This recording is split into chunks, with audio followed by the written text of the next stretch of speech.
Hi. ഒരമ്മയുടെയും രണ്ട് മക്കളുടെയും മരണം ഇന്ന് ഒരുപാട് പേര് ചർച്ച ചെയ്തുകൊണ്ടിരിക്കുന്ന ഒരു സംഭവമാണ്. അപ്പൊ അതിനെക്കുറിച്ച് കുറച്ച് കാര്യങ്ങൾ എനിക്ക് പറഞ്ഞു പോകണമെന്ന് ആഗ്രഹമുണ്ട്. നമ്മളൊരു മനുഷ്യൻ മരിക്കണം എന്ന് ചിന്തിക്കുന്നത് എപ്പോഴാണ്? എനിക്കിനി ഈ ഭൂമിയിൽ ആരുമില്ല, എനിക്കൊരു സഹായമില്ല, എനിക്കിനി ഒന്നും ചെയ്തു തീർക്കാനില്ല, എന്നെ ഇനി കേൾക്കാൻ ആരുമില്ല എന്നൊക്കെ ഉള്ള ഒരു തോന്നലിൽ നിന്നും നമുക്ക് ആത്മഹത്യയെക്കുറിച്ചൊരു ചിന്ത വന്നേക്കാം. അതുപോലെ തന്നെ എന്നെ സ്നേഹിക്കുന്നവർ കരയണം, എന്നെ ഓർത്ത് കരയണം, എന്നെ സ്നേഹിക്കുന്നവരെ മറ്റുള്ളവർ ചോദ്യമുനയിൽ നിർത്തണം, അറിയട്ടെ, അവരെന്റെ നഷ്ടം അറിയട്ടെ എന്നൊക്കെ വിചാരിച്ച് അങ്ങനെയും ഒരു ആത്മഹത്യയിലേക്ക് എടുത്തു ചാടുന്ന ആൾക്കാരുണ്ട്. ഇവിടെ ഷൈനി എന്ന് പറയുന്ന സ്ത്രീ ആത്മഹത്യ ചെയ്യുക മാത്രമല്ല, 2 കൊലപാതകവും കൂടി ചെയ്തിട്ടാണ് അവര് പോയിരിക്കുന്നത്. അതായത് ഒന്നും അറിയാത്ത, എട്ടും പൊട്ടും തിരിയാത്ത 2 പെൺകുഞ്ഞുങ്ങളെയും കൂടി കൊല്ലുകയാണ് അവർ ചെയ്തിരിക്കുന്നത്. ശരിക്ക് പറഞ്ഞാൽ എന്താണ്, അത്രയും മനസ്സിന് കട്ടിയുള്ള ഒരു സ്ത്രീക്ക് മാത്രമേ ആ ഒരു കാര്യം ചെയ്യാൻ വേണ്ടിയിട്ട് സാധിക്കുള്ളൂ. നമ്മളൊന്ന് ആലോചിച്ച് നോക്കൂ.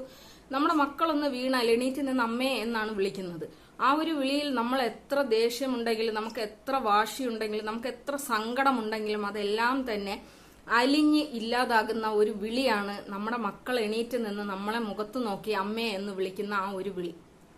ഈ 2 പെൺകുഞ്ഞുങ്ങളെയും കൊണ്ട് അവർ ആത്മഹത്യയിലേക്ക് നടന്നെടുക്കുമ്പോൾ അവർ എപ്പോഴെങ്കിലും പറഞ്ഞിട്ടുണ്ടാവും, നമുക്ക് ഈ ലോകം ഇനി വേണ്ട മക്കളെ, നമുക്ക് പോകാം, നമ്മളെ ഇനി ആർക്കും വേണ്ട എന്ന് പറയുമ്പോൾ ആ മക്കൾ ഒരിക്കലെങ്കിലും ആ അമ്മയെ നോക്കി പറഞ്ഞിട്ടുണ്ടാവില്ലേ, അമ്മേ ഞങ്ങളുണ്ട്, ഞങ്ങളെ കൊല്ലല്ലേ. ആ ആത്മഹത്യയുടെ അങ്ങേ അറ്റത്ത് നിൽക്കുന്ന സമയത്ത് ആ 2 മക്കളും ആ അമ്മയെ ഇറുക്കി പുണർന്നിട്ടുണ്ടാവില്ലേ? ആ ഒരു സമയത്ത് എപ്പോഴെങ്കിലും ആ കുഞ്ഞുങ്ങൾ പറഞ്ഞിട്ടുണ്ടാവില്ലേ, ഞങ്ങളൊന്നും ചെയ്യല്ലേ അമ്മേ എന്ന് പറഞ്ഞിട്ടുണ്ടാവില്ലേ? അപ്പൊ ആ ഒരു വിളി പോലും ചെവി കൊള്ളാതെ അവരുടെ വാശിയെ, അവരുടെ ദേഷ്യത്തെ അങ്ങനെ ഒരു മരണം കൊണ്ട് ഇല്ലാതാക്കിയ ആ ഒരു സ്ത്രീയെ ഒരിക്കലും ഒരു രീതിയിലും എനിക്ക് ന്യായീകരിക്കാൻ വേണ്ടിയിട്ട് സാധിക്കുന്നതല്ല. ഇനി എന്ത് തന്നെ ആയാലും അവരുടെ മരണശേഷം അവരുടെ ഭർത്താവും അച്ഛനും ഒക്കെ ഒരുപാട് കാര്യങ്ങൾ ഫേസ് ചെയ്തിട്ടുണ്ട്. അതിനെക്കുറിച്ചൊന്നും ഞാൻ ഇപ്പോൾ സംസാരിക്കാൻ വേണ്ടിയിട്ട് ആഗ്രഹിക്കുന്നില്ല.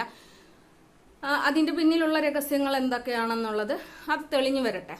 എനിക്ക് പറയാനുള്ളത്, ഈ ആത്മഹത്യ എന്ന് പറയുന്നത് നമ്മൾ നേരിടുന്ന ആ ഒരു നിമിഷം, ഒരു ധൈര്യമുള്ള ഒരാൾക്ക് മാത്രമേ ആത്മഹത്യ ചെയ്യാൻ വേണ്ടിയിട്ട് സാധിക്കുകയുള്ളൂ എന്നാണ് എനിക്ക് തോന്നുന്നത്.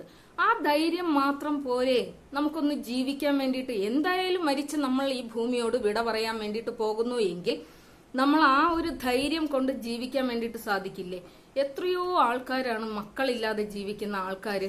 അവരൊക്കെയും തന്നെ ഈ ഒരു വാർത്ത കേട്ട് ഉള്ളു തേങ്ങിയിട്ടുണ്ടാവും. അയ്യോ, 2 പിഞ്ചു കുഞ്ഞുങ്ങളെ ഇങ്ങനെ കൊന്നു കളഞ്ഞല്ലോ എന്ന് ആലോചിച്ചുകൊണ്ട്. നമ്മൾ നമ്മുടെ മക്കൾക്ക് മുതൽ കൊടുക്കേണ്ട ഒരു കാര്യം എന്താണെന്നറിയാമോ? വിവാഹ ജീവിതമല്ല ദി എൻഡ്. ഒരു വ്യക്തി സ്വാതന്ത്ര്യത്തോടുകൂടി അവരുടെ ഫിനാൻഷ്യൽ കൈകാര്യം ചെയ്യുക, അല്ലെങ്കിൽ അവർക്കൊരാവശ്യം വന്നു കഴിഞ്ഞാൽ അവർക്ക് ധൈര്യത്തോടുകൂടി എടുത്ത് ചെലവഴിക്കാൻ വേണ്ടിയിട്ടുള്ള ഒരു സാമ്പത്തിക ഭദ്രത ഉണ്ടാക്കി കൊടുക്കുക എന്നുള്ളതായിരിക്കണം ഓരോ മാതാപിതാക്കളുടെയും ചിന്ത എന്ന് പറയുന്നത്. ഇത് നമ്മളെ ചെറുപ്പം മുതലേ പഠിപ്പിക്കുന്നത് എന്തെന്ന് വെച്ച് കഴിഞ്ഞാൽ, പെൺകുട്ടികളാണെങ്കിൽ അന്യ വീട്ടിൽ പോയി അടുക്കള ജോലി ചെയ്യാനുള്ളവരല്ലേ എന്നുള്ള ഒരു പഠിത്തമാണ് നമ്മൾ കൊടുക്കുന്നത്. അതുപോലെ ആൺകുട്ടികളാണെങ്കിൽ മറ്റൊരു പെണ്ണിനെ പോറ്റേണ്ടവനല്ലേ നീ, അപ്പൊ നീ ആ ഒരു രീതിയിൽ ജീവിക്ക് എന്ന് പറഞ്ഞ് 2 സെക്ഷനായിട്ടാണ് നമ്മൾ ആൺകുട്ടികളെയും പെൺകുട്ടികളെയും വളർത്തുന്നത്. ശരിക്കും അത് ഒരു തെറ്റായ ഒരു ധാരണയാണ്. വൈവാഹിക ജീവിതം എന്ന് പറയുന്നത് നമുക്ക് ഒരു ഇണയെ സമ്പാദിക്കുക എന്നുള്ളതാണ്. അതായത് നമ്മുടെ വിഷമങ്ങൾ, നമ്മുടെ ദുഃഖങ്ങൾ, നമ്മുടെ വികാരങ്ങൾ ഒക്കെ പങ്കിടാൻ വേണ്ടിയിട്ടുള്ള ഒരു പങ്കാളി മാത്രമാണ് ഇണ എന്ന് പറയുന്നത്. ഈ ഇണ തന്നെ നമ്മളിൽ തൃപ്തനായി, നമ്മളിൽ ഒതുങ്ങി നിൽക്കുന്നിടം വരെ മാത്രമേ അവർ നമ്മുടെ ഇണയായി മാറുന്നുള്ളൂ. മറിച്ച് അയാളുടെ സ്വന്തം ഇഷ്ടങ്ങളെയും ആഗ്രഹങ്ങളെയും തേടിപ്പോകുന്ന സമയം തൊട്ട്, അല്ലെങ്കിൽ ആ സ്ത്രീ അവരുടെ ഇഷ്ടങ്ങളെയും ആഗ്രഹങ്ങളെയും ഈ ഒരു വ്യക്തിയിൽ നിന്നും അടർത്തി മാറ്റി മറ്റൊന്നിലേക്ക് ചേക്കേറുന്ന അവിടം മുതൽ അവര് പിന്നെ പങ്കാളികളല്ല, അവര് പിന്നെ സ്വാർത്ഥരായ വെറും മനുഷ്യര് മാത്രമായിട്ട് മാറുകയാണ്.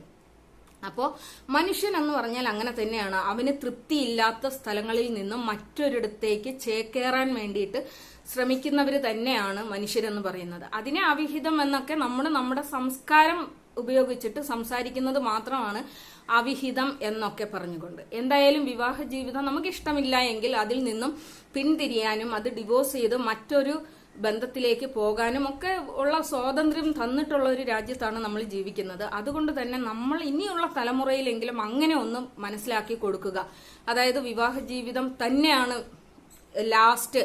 ഒരാളെ നമ്മൾ കല്യാണം കഴിച്ചു കഴിഞ്ഞാൽ അവിടെ തന്നെ നമ്മളെ സുഖമായാലും ദുഃഖമായാലും സഹിച്ച് ജീവിക്കണം എന്നുള്ള ഒരു കൾച്ചറിലേക്ക് നമ്മുടെ ചിന്താഗതിയെ കൊണ്ടുവരുമ്പോഴാണ് ഒരു ആത്മഹത്യ, അതായത് എന്റെ പങ്കാളി എന്നെ ചതിച്ചു, എന്നെ വഞ്ചിച്ചു, ഇനി എനിക്ക് ജീവിതമില്ല എന്ന് ചിന്തിക്കുന്ന അവിടെ മുതലാണ് വലിയ വലിയ വിഷയങ്ങൾ ഇതുപോലെ ജീവൻ തന്നെ അപകടത്തിലാക്കുന്ന. ഇവർ സ്വയം ജീവൻ ഒടുക്കുക മാത്രമല്ല ചെയ്യുന്നത്, ഇവർക്ക് ആ പങ്കാളിയിൽ നിന്ന് കിട്ടിയ മക്കളെയും കൂടി നശിപ്പിക്കുകയാണ് ചെയ്യുന്നത്. അതുകൊണ്ട് അങ്ങനെ ഒരു അവസ്ഥ വരാതിരിക്കാൻ വേണ്ടിയിട്ട് നമ്മൾ നമ്മുടെ മക്കളിൽ നിന്ന് തന്നെ തുടങ്ങേണ്ടത്. വൈവാഹിക ജീവിതം എന്ന് പറയുന്നത് ഒരു ഭാഗ്യപരീക്ഷണം പോലെയാണ്. അവിടെ നമ്മൾ സക്സസ് ആയാൽ സക്സസ് ആയി, ഇല്ല എങ്കിൽ ഇല്ല. നമ്മളിൽ തൃപ്തനല്ല എങ്കിൽ അയാൾക്ക് വേർപെട്ടു പോകാനുള്ള ഒരു സ്വാതന്ത്ര്യം കൊടുത്തുകൊണ്ട് നമ്മളും അതിൽ നിന്നും ഒരു അസ്വസ്ഥത നിറഞ്ഞ ഒരു ജീവിതത്തിൽ നമുക്ക് എത്ര ദിവസം നിൽക്കാൻ വേണ്ടിയിട്ട് സാധിക്കും?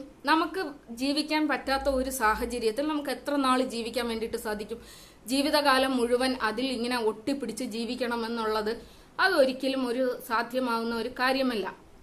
ഇനി അങ്ങനെ ഒരു വ്യക്തി ജീവിക്കുന്നുണ്ടെങ്കിൽ തന്നെയും അതൊക്കെ അസ്വസ്ഥതകൾ നിറഞ്ഞ ഒന്നാണ്. അതിൽ നിന്നും വേർപെട്ട് പോയി സ്വതന്ത്രമായി ചിന്തിക്കുകയും പ്രവർത്തിക്കുകയും ചെയ്യണം എന്നുള്ളതാണ് എൻ്റെ ഒരു കോൺസെപ്റ്റ്. ഈ ഒരു മരണം എന്നെ ചിന്തിപ്പിക്കുന്നതും അത് തന്നെ. ഞാൻ ഈ അടുത്തായിട്ടൊരു വീഡിയോ കണ്ടിട്ടുണ്ടായിരുന്നു. ഇന്ന് ശരിക്ക് അതുൽ വ്ളോഗ് എടുത്ത് റിയാക്റ്റും കൂടി ചെയ്തപ്പോൾ എനിക്ക് തോന്നി ശരി ഞാനും അതിനെക്കുറിച്ച് കുറച്ച് കാര്യങ്ങൾ പറയാമെന്ന്.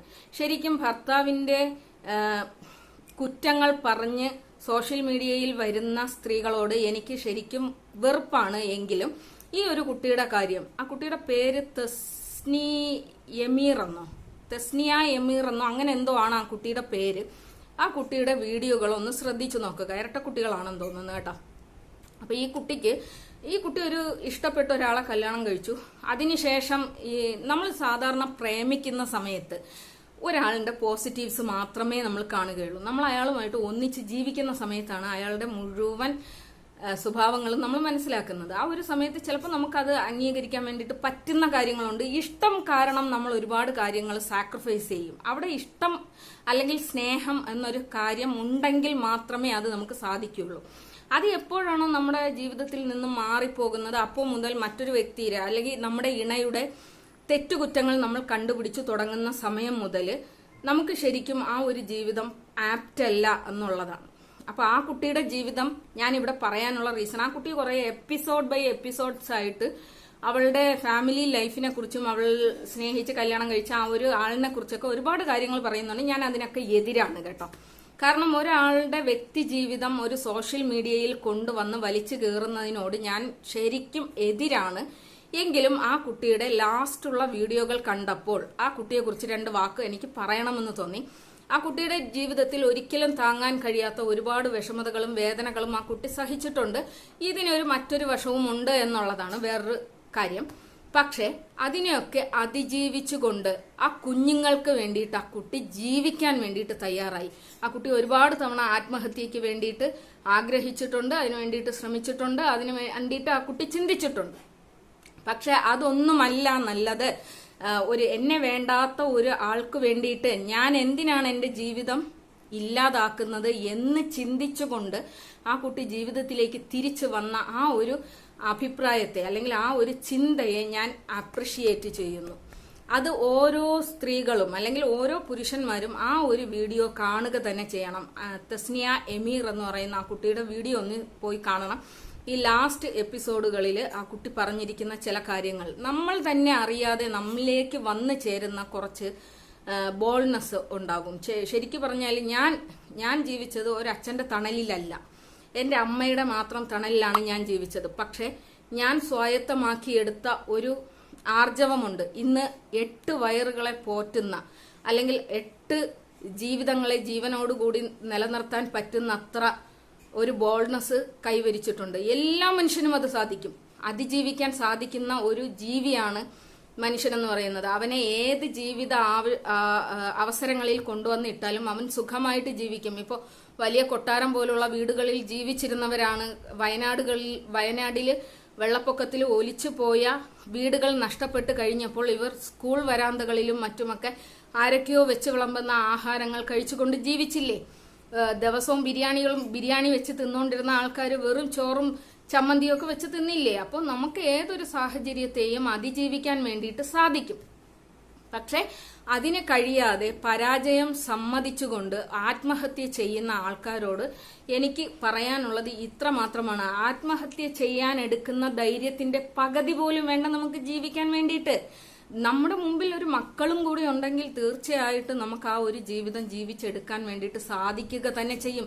നിങ്ങളൊന്നും ആലോചിക്കാതെ പോകുന്ന ഒരു കാര്യമുണ്ട്. നമ്മൾ 2 കാലുകൾ കൊണ്ട്, 2 കൈകൾ കൊണ്ട്, 2 കണ്ണുകൾ കൊണ്ട്, ഒരു നാവ് കൊണ്ടൊക്കെ നമ്മൾ എന്തുമാത്രം കാര്യങ്ങളാണ് ചെയ്യുന്നത്.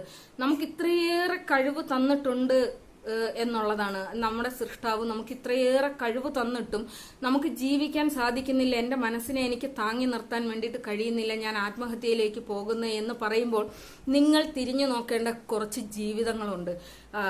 കാലില്ലാതെയും കണ്ണില്ലാതെയും മൂക്കില്ലാതെയും നിങ്ങൾ ചെന്ന് ക്യാൻസർ നമ്മുടെ ഇവിടെ ശ്രീ ചിത്രയിൽ പോയി ഒന്ന് നോക്കണം. കുഞ്ഞു മക്കളാണ് ഈ രോഗാവസ്ഥയെ ഫേസ് ചെയ്യുന്നത്.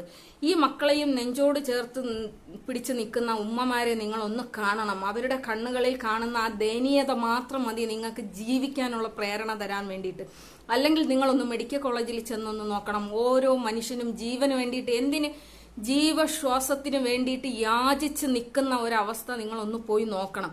അങ്ങനെയുള്ള ഒരു ലോകത്താണ് നിങ്ങൾക്ക് കിട്ടിയ പ്രഷ്യസ് ആയിട്ടുള്ള ജീവിതം വെറും നിസ്സാരമായ ഒരു ഇണയ്ക്ക് വേണ്ടിയിട്ട്, അല്ലെങ്കിൽ നിങ്ങൾക്ക് കിട്ടാതെ പോകുന്ന ഒരു സ്നേഹത്തിന് വേണ്ടിയിട്ട് നിങ്ങൾ ഇല്ലാതാക്കി കളയുന്നത്. നിങ്ങൾ എത്ര മണ്ടരാണ് എന്നൊന്ന് ആലോചിച്ചു നോക്കൂ.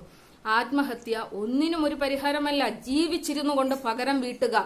നമ്മളെ ചതിക്കുന്നവരോട്, നമ്മളെ വഞ്ചിക്കുന്നവരോട്, നമ്മുടെ സ്നേഹത്തിന് ഒരിറ്റു വില നൽകാത്ത ആളുകളോട് നമുക്ക് കാണിച്ചു കൊടുക്കേണ്ടത് ജീവിതത്തിലൂടെയുള്ള പകരം വീട്ടലാണ്. നിങ്ങൾ മരിച്ചു കഴിഞ്ഞാൽ അത് നിങ്ങൾക്ക് മാത്രമാണ് നഷ്ടം. നിങ്ങളുടെ മരണം കൊണ്ട് നിങ്ങളുടെ മക്കൾക്ക് പോലും നഷ്ടമുണ്ടാവില്ല. അവരും ജീവിക്കും, അതിജീവിക്കും. നിങ്ങളില്ലാത്ത അവസ്ഥയെ അവർ അതിജീവിക്കുക തന്നെ ചെയ്യും. പക്ഷെ നിങ്ങളുടെ നഷ്ടം എന്ന് പറയുന്നത് അത് നിങ്ങൾക്ക് മാത്രമാണ്. അത് ഒന്ന് മനസ്സിലാക്കുക.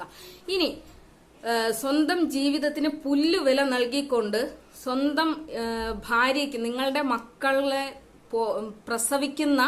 പ്രസവിച്ച സ്ത്രീയോട് പോലും നിങ്ങൾക്ക് കാണിക്കാത്ത എന്ത് ദയയാണ് നിങ്ങളുടെ ഇൻബോക്സിൽ വന്ന് ഒരു മുഖം പോലും കാണിക്കാൻ തയ്യാറാവാതെ വന്ന് ഇൻബോക്സിൽ വന്ന് സംസാരിക്കുന്ന നിങ്ങളുടെ ഗേൾ ഫ്രണ്ടിനോ നിങ്ങളുടെ ബോയ് ഫ്രണ്ടിനോ നിങ്ങൾ നൽകുന്ന എന്ത് വിലയാണ്? നിങ്ങളുടെ ജീവിതം കെട്ടിപ്പടുക്കാൻ വേണ്ടിയിട്ട് കഷ്ടപ്പെടുന്ന നിങ്ങളുടെ ഭർത്താവിന് നിങ്ങൾ കൊടുക്കാത്ത വില, അല്ലെങ്കിൽ നിങ്ങളുടെ മക്കളെ പ്രസവിച്ച് പോറ്റി വളർത്തുന്ന നിങ്ങളുടെ ഭാര്യമാർക്ക് നിങ്ങൾ കൊടുക്കാത്ത വില, നിങ്ങളുടെ മുമ്പിൽ വന്ന്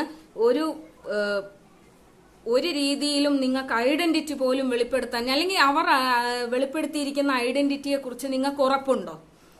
ഞാൻ പലതവണയും പല ആൾക്കാരും സംസാരിക്കുന്നത് ഞാൻ കണ്ടിട്ടുണ്ട്. അവരുടെ സ്ത്രീ സൗഹൃദങ്ങൾക്ക് പോലും മുഖം കാണിക്കാത്ത ചില മഹതികളുണ്ട്. അവർ പോയി വെറും ഒരു സൗണ്ട് മാത്രം കേട്ടു എന്നതിന്റെ പേരിൽ ഒരാളുടെ ഇൻബോക്സിൽ പോയി അവരോട് കൊഞ്ചിക്കുഴഞ്ഞ് സംസാരിക്കുന്ന സ്ത്രീകൾ എത്രയുണ്ട്? ഒരു സ്ത്രീ ഭർത്താവും മക്കളുമായിട്ട് ജീവിക്കുന്ന ഒരു സ്ത്രീയാണെന്ന് അറിഞ്ഞിട്ടും അവരുടെ ഇൻബോക്സിൽ പോയി ഇരുന്ന് സംസാരിക്കുന്ന എത്ര പുരുഷന്മാരുണ്ട്? നിങ്ങളൊക്കെയും ഓർക്കാത്തത് എന്താണ്? നിങ്ങളുടെ ഭാര്യമാരോടും നിങ്ങളുടെ ഭർത്താക്കന്മാരോടും മറ്റാരെങ്കിലും ഇതുപോലെ പെരുമാറുന്നുണ്ടാവും എന്നുള്ളത്. നിങ്ങൾക്ക് പ്രഷ്യസ് ആയി കിട്ടിയിരിക്കുന്ന നിങ്ങളുടെ ജീവിതത്തെക്കാൾ വലുതാണോ ഒരു ഇൻബോക്സ്, ഒരു ഇൻസ്റ്റാഗ്രാം, ഒരു ഫേസ്ബുക്കിന്റെ ഇൻബോക്സ്? ശരിക്കും പറഞ്ഞു കഴിഞ്ഞാൽ ഒരു ബെഡ്റൂം പോലെ തന്നെ മാറുന്ന ഒരു സാധനമാണ് ഇൻബോക്സ് എന്ന് പറയുന്നത്. അവിടെ നിങ്ങൾ രണ്ടുപേരും മാത്രമാകുന്ന സ്വകാര്യ നിമിഷത്തിൽ എന്തെല്ലാം കാര്യങ്ങൾ നിങ്ങൾ അങ്ങോട്ടും ഇങ്ങോട്ടും പങ്കുവെക്കുന്നുണ്ടാകും. അത് നിങ്ങളുടെ ജീവിതത്തെ എത്രത്തോളം ബാധിക്കുന്നുണ്ടാകും. ഇത് യാദർച്ഛികമായി നിങ്ങളുടെ ഭാര്യയോ ഭർത്താവോ കാണാനിട വന്നാൽ അവരുടെ മനസ്സ് എത്രത്തോളം വേദനിക്കുന്നുണ്ടാവും. അവിടെ നഷ്ടപ്പെടുന്ന നിങ്ങളുടെ വിശ്വാസത്തിന് ഇനി എന്ത് കൊടുത്തിട്ടാണ് നിങ്ങൾക്ക് തിരിച്ചു പിടിക്കാൻ വേണ്ടിയിട്ട് സാധിക്കുന്നത്? അപ്പോൾ ഓരോ സ്ത്രീ പുരുഷന്മാരോടും എനിക്ക് പറയാനുള്ളതും, വിവാഹ ജീവിതം നിങ്ങൾക്ക് ഇഷ്ടമില്ല എങ്കിൽ നിങ്ങൾ ഡിവോഴ്സ് ചെയ്ത് പിരിഞ്ഞു പോവുക. അല്ലാതെ ഇവരെ ചേർത്ത് നിർത്തിക്കൊണ്ട് ഒരു മണ്ടന്മാരാക്കിക്കൊണ്ട് മറ്റ് റിലേഷനുകളിൽ പോയി ഭയങ്കര ബുദ്ധിമാന്മാരോ ബുദ്ധിമതികളോ ആയി ജീവിക്കാൻ വേണ്ടിയിട്ട് നിങ്ങൾ ശ്രമിക്കുമ്പോൾ ഇതുപോലുള്ള ഒരുപാട് ആത്മഹത്യകൾക്ക് നിങ്ങൾ ഉത്തരം പറയേണ്ടതായിട്ട് വരും. നിങ്ങൾ പുറമേ ഉത്തരം പറയേണ്ടി വന്നിട്ടില്ല എങ്കിലും നിങ്ങൾ നിങ്ങളുടെ മനസാക്ഷിയുടെ മുമ്പിൽ ഉത്തരം പറയുക തന്നെ ചെയ്യണം. അതുകൊണ്ട് എന്റെ ജീവിതം ഞാനാണ് സേഫായിട്ട് വെക്കേണ്ടത്, അല്ലെങ്കിൽ ഞാനാണ് ഈ സഹോദരങ്ങളോടൊക്കെ എനിക്ക് പറയാനുള്ളത്, നിങ്ങളൊന്ന് ചിന്തിക്കൂ. നിങ്ങൾ മറ്റൊരാളുടെ ഭർത്താവാണ്, മറ്റൊരാളുടെ ഭാര്യയെ എന്തിന് നിങ്ങളെ തിരക്കി നിങ്ങളുടെ ഇൻബോക്സിൽ വരണം? അല്ലെങ്കിൽ നിങ്ങൾ ഒരാളുടെ ഭാര്യയാണ്, മറ്റൊരുത്തിയുടെ ഭർത്താവ് നിങ്ങളെ തിരക്കി എന്തിന് ഇൻബോക്സിൽ വരണം? എന്താണ് അതിൽ നിന്ന് നിങ്ങൾക്ക് കിട്ടുന്ന ആ ഒരു സുഖവും സന്തോഷവും എന്ന് പറയുന്നത്? അപ്പോ സ്വന്തം ജീവിതത്തെ പോലും നിസ്സാരമായി കാണുന്ന ചില നൈമിഷിക സുഖങ്ങൾക്ക് വേണ്ടിയിട്ട് സ്വന്തം ജീവനും ജീവിതവും ഒക്കെ ബലിയർപ്പിക്കുന്നവരോട് എനിക്ക് ഒന്നും തന്നെ പറയാനില്ല. ഈ ഒരു കാര്യമാണ് എനിക്ക് നിങ്ങളോട് ഇന്ന് ചർച്ച ചെയ്യാനായിട്ട് ഉള്ളത്. നന്ദി.